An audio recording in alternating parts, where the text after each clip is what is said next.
제가 궁금한 게 엄청나게 많은데 쉬운 얘기부터 제가 한번 여쭤보겠습니다. 세계 태권도 연수원 시범론 강사로서 시범을 잘 지도하는 노하우, 지도자들이 가져야 될 어떤 지도의 방법 공유를 좀 해주시면 좋을 것 같습니다. 쉽고 간략하게 답하기 아주 어려운 질문을 이렇게 꼭 꼬집어서 해주시는 거니까 사부님도 이제 보통이 아니십니다. 먼저 이제 태권도 시범의 정의는 태권도 교육이라든가 품새, 이 모든 태권도의 정수를 정확하게 보여주는 데 있습니다. 보는 사람들로 하여금 감흥을 유발해서 각 국가의 이제 국위를 선양하고 이미지를 제고하고 태권도 인구의 저변 확대를 위해서 홍보하는 것에 시범의 정의를 둘 수 있다라고 이렇게 볼 수 있습니다. 여기서 중요한 것은 관중의 눈높이거든요. 그 눈높이에 맞는 프로그램을 계획하는 것이 중요합니다. 보통 일선 도장에서는 부모님들이 우리 어린이들에게 국기원 시범단이라든가 국가대표 시범단에 준하는 시범을 하면 좋겠지만 부상의 위험이 따를까봐 오히려 걱정을 하게 되는 것이죠. 아이들 눈높이라든가 부모의 마음에 맞는 그런 프로그램을 계획을 하면 가장 이상적인 프로그램이 나올 겁니다. 그리고 이제 다시 시범의 기술로 넘어갔을 때는 기술의 최상위 동작을 먼저 연습하지 말라는 겁니다. 그 기술의 최하위 요인을 정확하게 반복적으로 숙달을 해야 되는 것이죠. 예를 들면 540도 뒤후려차기를 차는 방법은 우선 뒤후려차기를 잘 차야겠죠. 턴차기를 잘 차야 될 것이고 중요한 것은 채공 시간입니다.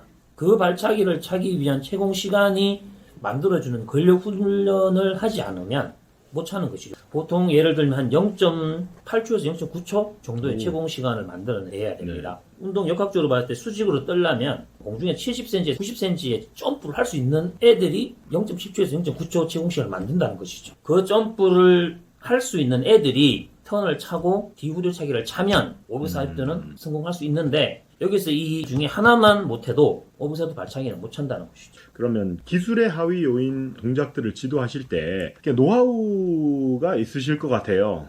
부상을 좀 덜 입는다든가 아니면 운동의 극대화를 가져올 노하우 좀 소개를 해주시면 많은 사범님들이 아마 도움이 되지 않을까 생각을 해봅니다. 가장 이제 우리 사범님들에서 이제 조금 어려워하는 부분일 수도 있겠죠. 분명히 가르칠 수는 있겠는데 어떻게 이 기술까지 도달할 수 있는 방법에서 차이가 있습니다. 그래서 숙련자와 비숙련자의 차이점을 먼저 인지를 해야 된다고 저는 생각을 합니다.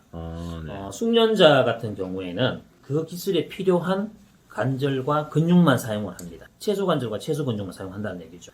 자, 비숙련자 같은 경우는 반대로 많은 관절과 많은 근육을 사용을 해서 채공 시간을 까먹게 되는 거죠.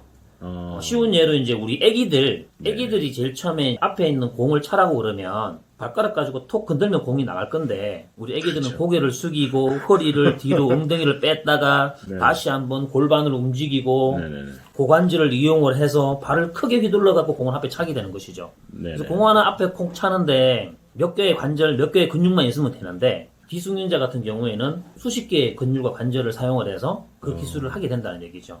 그래서 먼저 그 기술에 필요한 주관절, 주동근이 뭔지를 지도하는 사범님이 공부를 좀 해서 알고 있어야 됩니다. 불필요한 관절과 근육을 제어해 주는 거죠. 못 사용하게. 계속 반복적으로 훈련을 시켜주면 이제 나중에는 자동적으로 우리 몸이 그렇게 움직이게 되는 것이죠. 야, 이거 지금 주동근이라는 거 제가 지금 20년 만에 들어보는 단어인데요. 그 부분에 대해서 그냥 간략하게 좀 설명을 좀 해주십시오. 이렇게 종목이 한번 뻗어나간다고 생각했을 때 여기서 가장 중요한 주동근은 이두근이 아니라 삼두거든요. 삼두근 힘껏 치니까 주동근이지 않습니까? 그 기술에 쓰이는 가장 큰 근육을 발달을 시키라는 얘기죠. 큰 근육을 훈련시키면 주변의 작은 근육들이 함께 발달이 됩니다. 실제로 좀 시범을 한번 보여주시면 완전히 와닿을 것 같아요.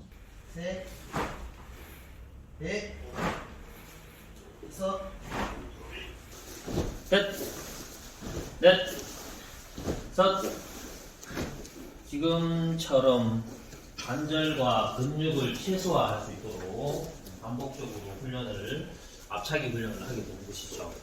시범 내기에서 품새 얘기로 잠시 한번 넘어가 보려고 합니다. 2019년 한국중고 태권도 연맹에서 지도자상을 받으시고 대한태권도협회 승인된 전국 대회 입상에서 금메달만 19명.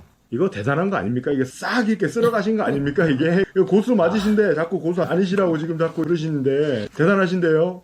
품새 지도하실 때 특히 그 전문 분야이신 그 경기 품새의 중요한 포인트 말씀해 주십시오. 일단 뭐 경기 품새라는 것은 어떻게 보면 이제 규정되어 있는 대로 해서 잘 해야 메달을 따는 거잖아요.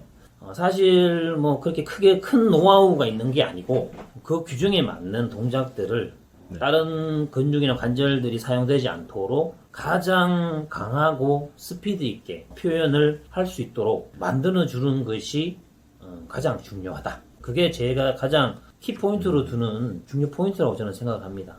예, 그러면 경기 룰에 대해서 말씀을 하셨는데 한국 같은 경우는 경기 룰에 대한 지도자를 위한 강습 형태나 시기나 소개를 좀 해주시면 감사드리겠습니다. 대한태권도협회에서 승인되는 대회는 또 2월달이나 3월달부터 이제 시작이 돼서 8월 말이나 9월 초에 끝나거든요. 그것을 메달 딴 걸 가지고 이제 수시 전역으로 대학을 쓰게 되는데, 그래서 이제 보통 대회 전에 대한태권도협회에서 경기부라든가 심판부에서 먼저 자체적인 회의를 거칩니다. 이러이러한 동작들은 맞지 않았다. 태권도 품새가 발전될 수 있는 방향으로 자체 회의를 거치고 지도자들이 원만하게 운동을 하고 잘 가르칠 수 있는 방법들을 모색을 해서 전국에서 한번 하고 각 시도별로 경기부에서 심판부에서 강습회를 열어줍니다. 그 강습회에서 전부 다 참석을 해서 강의를 듣고 거기서 했던 규정대로 지도해서 시합을 나가게 되는 것이죠. 기본적인 틀은 1년에 1회가 만들어진다는 말씀이죠. 네네네. 미국 같은 경우도 뭐 비슷하긴 한데 워낙에 좀 나라도 크고 그러니까 조금씩 틀린 강습회의 형태들이 있어요. 그 부분에 대해서 설명 감사드리고요.